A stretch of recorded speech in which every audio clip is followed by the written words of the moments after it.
안녕하세요. 40대 초반의 전업주부입니다.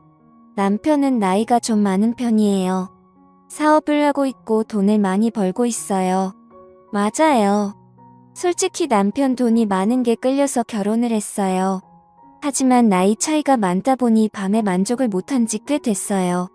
지금은 애인이 한 명 생겨서 대리 만족을 하고 있어요. 물론 가정을 깰 생각은 전혀 없어요. 사랑도 중요하지만 금전적인 것도 중요하니까요. 지금은 사랑도 하고 경제적으로도 여유로워서 정말 행복한 삶을 살고 있어요. 저의 인생 스토리 사연 보내봐요. 저는 어렸을 때부터 미모가 남달랐어요. 어릴 때부터 남자들이 대시를 많이 했어요. 어느 날부터인가 동네 오빠들이 많이 치근덕거리기 시작하더라고요. 또래보다 성장이 빠른 편인데 키도 친구들보다 큰 편이고 몸매도 벌써 여성스러워지기 시작했거든요. 그렇게 동네 오빠들이랑 몇 번 사귀어 보기는 했는데 동네가 좁아서 그런지 솔직히 마음에 확 드는 남자들은 없었어요. 그냥 만나서 캠퍼에 가서 음료수도 얻어먹고 영화도 보고 밥도 먹고 딱 그 정도였어요. 그러던 중 대학생이 되고 서울로 이사를 왔어요. 대학교 근처에 집이 있었는데 대학생 오빠들은 남달라 보였어요. 처음으로 술맛을 보고 나서 몽롱한 그 기분에 빠져서 친구들과 자주 술을 마시게 되었죠. 그렇게 술을 먹으면서 대학생 오빠들과 헌팅도 하고 그랬어요. 그러다 정말 잘생긴 오빠를 한 명 만났습니다. 그 오빠는 대학교 2학년이었는데 정말 잘생기고 키도 크고 너무나도 멋있었어요. 그 오빠 자취방이랑 우리 집이랑 비교적 가까웠는데 시간만 되면 오빠 집에서 같이 놀았어요. 그러다 자연스레 연인으로 발전되게 되었던 거죠. 그렇게 저는 처음으로 그 오빠에게 모든 걸 다 쏟아부었죠. 그렇게 몇 개월 사귀다가 오빠가 군대를 갔어요. 오빠가 군대 가기 전에는 정말 시간이 날 때마다 부모님께 핑계를 대며 오빠와 함께 보냈었죠. 그러던 중 시간은 빨리 흘러갔고 오빠가 입대를 할 때 너무나도 슬퍼 눈물이 났고 군대 전역할 때까지 오빠를 기다리겠다고 약속을 했어요. 당시에 저는 원하는 학교를 가지 못해서 재수를 했고 군대를 기다리는 동안 공부를 열심히 하기로 했죠. 오빠가 다니던 학교가 스카이급은 아니더라도 조금 괜찮은 학교였는데 제 성적으로는 절대 가지 못할 정도였어요. 초등학교 때까지는 공부를 곧잘 했는데 중학교 때부터 남자들과 어울리면서부터 공부를 열심히 안 했기 때문에 그 당시 성적으로는 절대 가지 못할 곳이었어요. 엄마를 졸라서 과외를 시켜달라고 했어요. 정말 열심히 공부해서 오빠 제대 후 캠퍼스 커플이 되어서 같이 학교를 캠퍼스 커플이 되고 싶었거든요. 우리 집이 그렇게 어려운 집은 아니었기 때문에 엄마는 스카이 학교에 다니는 대학생 오빠를 과외 선생님으로 구해줬습니다. 과외를 하게 된 오빠를 처음 봤을 때 솔직히 외모가 그렇게 잘생기지는 않았어요. 키도 보통의 얼굴도 보통의 모든 게 보통 수준이었어요. 군대에 간 남자친구가 워낙 잘생긴 얼굴이었기 때문에 과외 오빠는 제 눈에 들어오지도 않았어요. 오빠가 100일 휴가를 나올 때까지 편지도 쓰면서 오빠 생각만 하면서 지냈어요. 물론 과외도 하면서 공부도 열심히 했어요.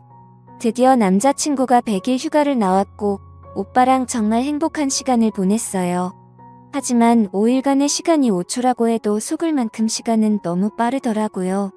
그렇게 휴가가 끝나고 오빠가 다시 군에 들어가는 날 너무나도 슬펐어요. 오빠 휴가 때까지 다시 기다려야 한다는 게 너무나도 슬펐습니다. 그러다 보니 점점 힘들기 시작했어요. 과외 오빠는 정말 똑똑했어요. 아는 것도 많았지만 착하고 친절해서 하나부터 열까지 세세하게 가르쳐 주었어요. 오빠랑 과외를 하고 첫 모의고사에서는 그렇게 성적이 오르지 않았지만 두 번째 모의고사에서는 여태까지 맞은 점수보다 훨씬 높은 점수를 받았어요. 엄마랑 아빠도 크게 기뻐하시며 오빠에게 보너스를 줬던 걸로 기억나요. 제 점수가 오를수록 공부가 재미있어졌고 똑똑한 과외 오빠가 너무나도 멋있어 보였어요. 내생남이라고 그렇잖아요. 어느 순간부터 과외 오빠가 남자로 보이기 시작했어요. 아무리 잘생겼더라도 군대에 있어서 못 만나는 남자친구보다는 외모는 보통이지만 똑똑하고 지적인 과외 오빠에게 끌렸어요. 게다가 남자친구의 100일 휴가 때 5일 내내 같이 붙어 있다 보니 오히려 남자 품이 더 그리워지기 시작했어요. 게다가 과외 오빠도 저를 싫어하지는 않는 것 같기도 했어요. 과외 오빠가 점점 좋아졌고 그래서 부모님이 늦게 들어온다고 한 과외 날에 제가 과외 오빠를 유혹했습니다. 과외 오빠는 당황했지만 저를 거부하지는 않았어요. 과외 오빠는 생긴 건 순진하게 생겼는데 외모와 달리 정말 깜짝 놀랐습니다. 군대에 있는 제 남자친구와는 비교가 안 됐어요. 한번 그런 시간을 보내고 나니 과외 오빠와는 마치 연인처럼 지내게 되었습니다.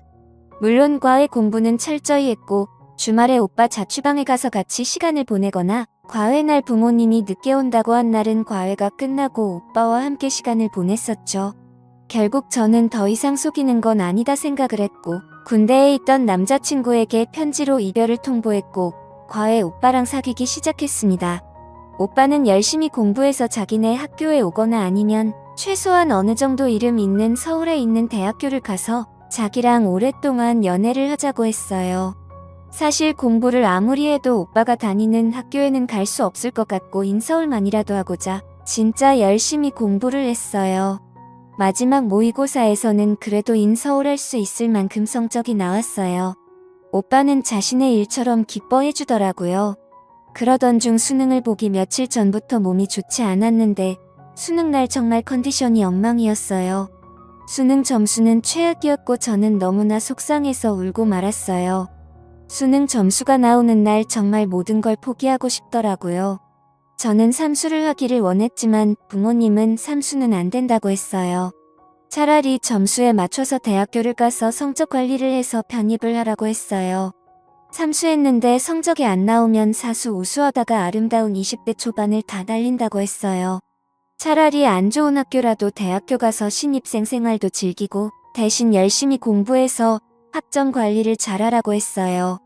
오빠도 저랑 떨어지는 게 아쉽기는 하지만 삼수를 하면 주말에도 보기 힘들다며 차라리 지방대에 가서 평일에는 열심히 공부하고 주말마다 보자고 했어요.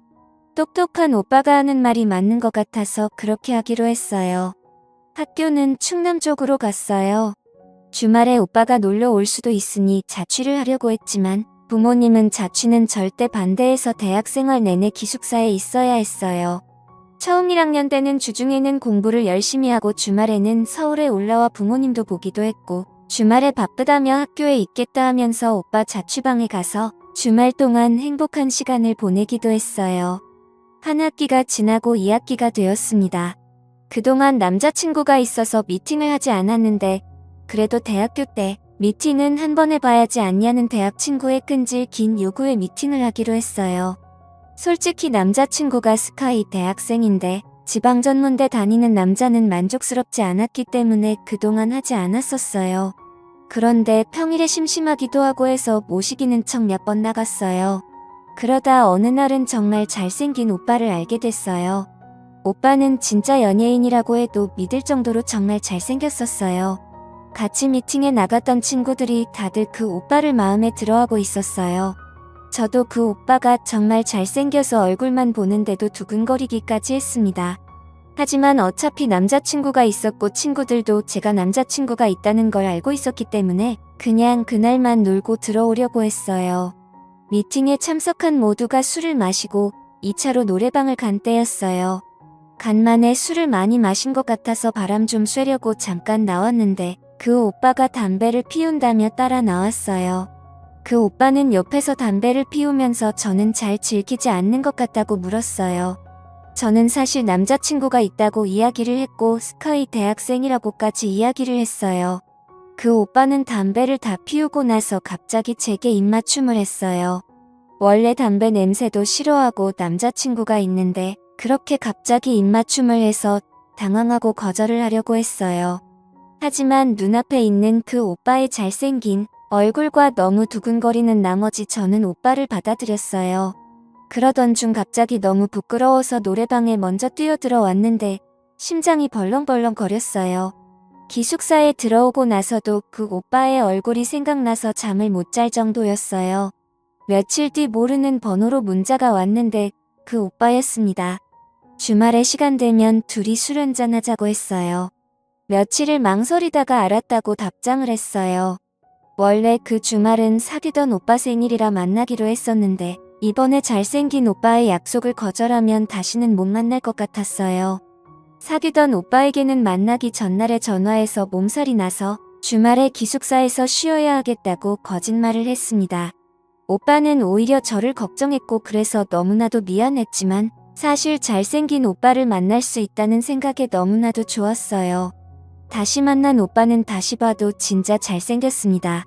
오빠와 술을 마시니 술이 술술 들어갔어요. 오빠는 자기 방에서 한 잔 더 하자고 했고 저는 못 이긴 듯 오빠를 따라갔어요. 가서 맥주 몇 모금 더 마시다가 자연스레 선을 넘어버리고 말았습니다. 오빠는 정말 지금까지 만난 남자들보다 대단했고 저는 그 오빠에게 빠져들고 말았죠. 그날 이후로 오빠의 매력에 푹 빠져버렸어요. 오빠 자취방이 학교에서 멀지 않았기 때문에 둘이 시간이 맞을 때마다 오빠 집에 가서 함께 시간을 보냈고 수업이 다 끝난 저녁에는 오빠 집에서 있다가 기숙사 문 닫을 시간에 맞춰서 기숙사에 돌아왔어요. 평일에도 오빠 집에서 밤새 있고 싶었지만 평일 날의 외박은 집에 전화가 갔기 때문에 어쩔 수 없었습니다. 저는 주말만 기다렸다가 주말마다 오빠 집에서 행복한 시간들을 보냈어요. 서울에서 사귀던 오빠와는 자연스레 멀어지게 되었고 저는 졸업할 때까지 오빠에게 빠져서 거의 동거를 하다시피 매일매일을 보냈습니다. 그래도 공부는 열심히 하고 학점 관리는 잘했어요. 1년 후 오빠와 함께 졸업을 같이 했고 저는 편입 공부를 시작했어요. 다행히 편입은 괜찮은 학교에 했고 오빠랑도 계속 행복한 시간을 보냈어요. 좋은 대학교에 다니다 보니 똑똑하고 잘생기고 부유한 사람들이 많았고 오빠랑 얘기하다가 자연스레 그런 이야기를 자주 했나 봐요. 처음에는 별 문제 없었는데 오빠는 자격지심이 있었나 봐요. 어느 날 오빠는 자신이 부족하다며 이별을 통보했습니다.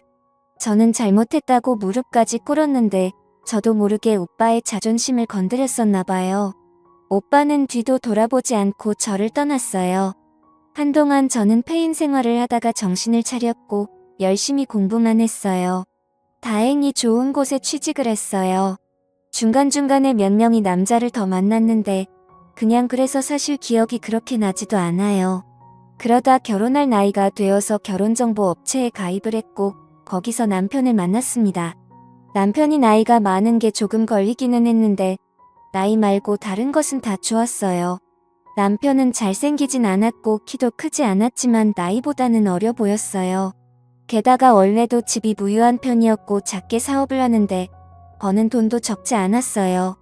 제가 워낙 예쁘고 날씬하고 키도 컸고 다니는 직장도 괜찮았기 때문에 남편은 첫눈에 저에게 반했고 우리는 얼마 사귀다가 결혼을 했어요. 남편에게 처음 함께 보낸 날은 솔직히 마음에 들지는 않았어요. 하지만 결혼은 사랑보다는 현실이라는 이야기를 많이 들었고 남편의 경제력은 미흡한 밤을 충분히 커버할 것 같다고 생각했어요.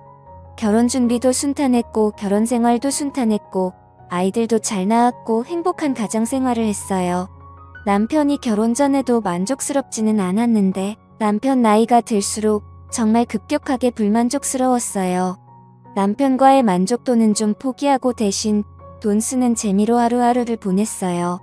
하지만 어떤 날에는 정말 너무나도 외롭고 서러운 날도 있었습니다. 원래 저는 마트에서 실물을 보면서 장을 보거나 백화점에서 실물을 보고 사는 걸 좋아했어요. 하지만 코로나가 터지면서 온라인으로 장을 보고 물건을 사는 횟수가 많아졌어요.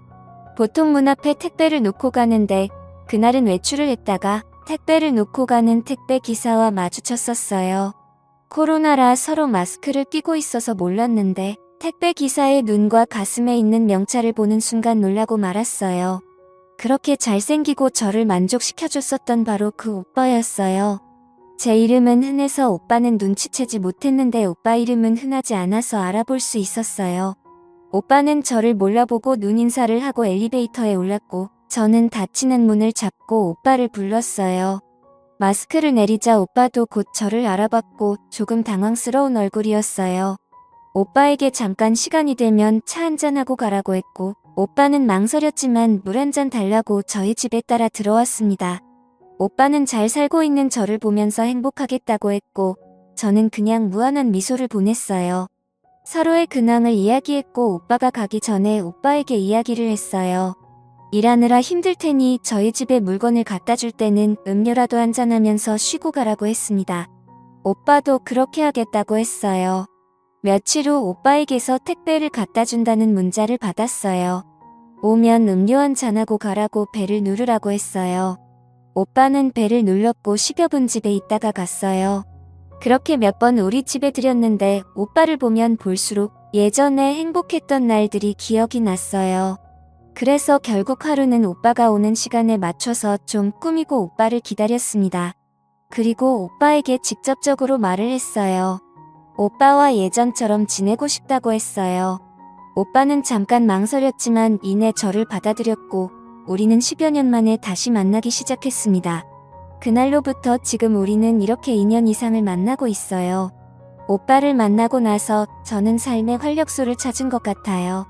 세상에 자신과 궁합이 정말 잘 맞는 사람들이 있나 봐요.